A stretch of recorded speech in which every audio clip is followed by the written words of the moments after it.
ದೇವೇಗೌಡರ ಸೊಸೆ ಮೊಮ್ಮಗನಿಗೆ ಹೈಕೋರ್ಟ್ನಲ್ಲಿ ಮುಖಭಂಗ. ಭವಾನಿ ರೇವಣ್ಣ ಸಲ್ಲಿಸಿದಂತಹ ಅರ್ಜಿ ವಜಾ. ಖಾಸಗಿ ವಕೀಲರನ್ನ ನೇಮಿಸಿಕೊಳ್ಳಲು ಸಮಯ ಕೇಳಿದ್ದಂತಹ ಭವಾನಿ.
ದೇವೇಗೌಡರ ಸೊಸೆ ಮೊಮ್ಮಗನಿಗೆ ಹೈಕೋರ್ಟ್ನಲ್ಲಿ ಭಾರೀ ಮುಖಭಂಗ.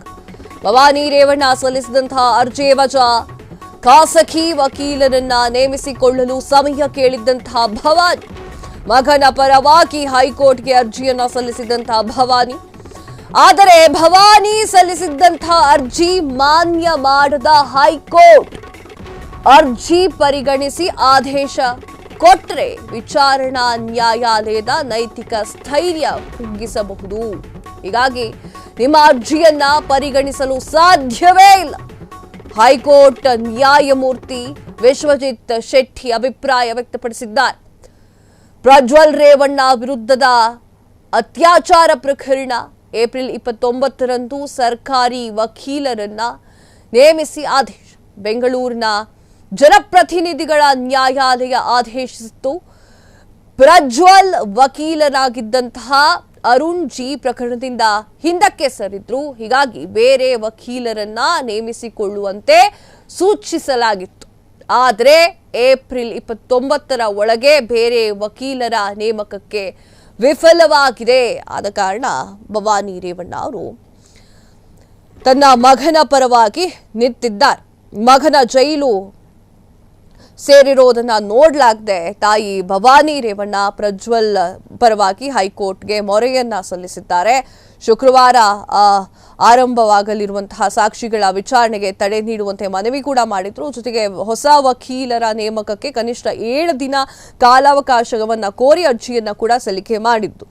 2,000ಕ್ಕೂ ಹೆಚ್ಚಿನ ದಾಖಲೆಗಳನ್ನ ವಕೀಲರು ನೋಡಬೇಕು. ಹಾಗಾಗಿ ಸಮಯ ಸಿಗ್ತಾ ಇಲ್ಲ. ಆದರೆ ಸೂಕ್ತ ವಕೀಲರು ಕೂಡ ಸಿಗ್ತಾ ಇಲ್ಲ. ಸ್ವಲ್ಪ ಸಮಯವನ್ನ ಕೊಡಿ ಅಂತ ಹೇಳಿ ಭವಾನಿ ರೇವಣ್ಣ ಅವರು ಅವರ ವಕೀಲರಾಗಿರುವಂತಹ ವಿಕ್ರಮ್ ಅವರು ವಾದವನ್ನ ಮಂಡಿಸಿದ್ರು. ಅದು ಸಾಧ್ಯವೇ ಇಲ್ಲ ಅಂತ ಹೇಳಿದಾಯ್ತು.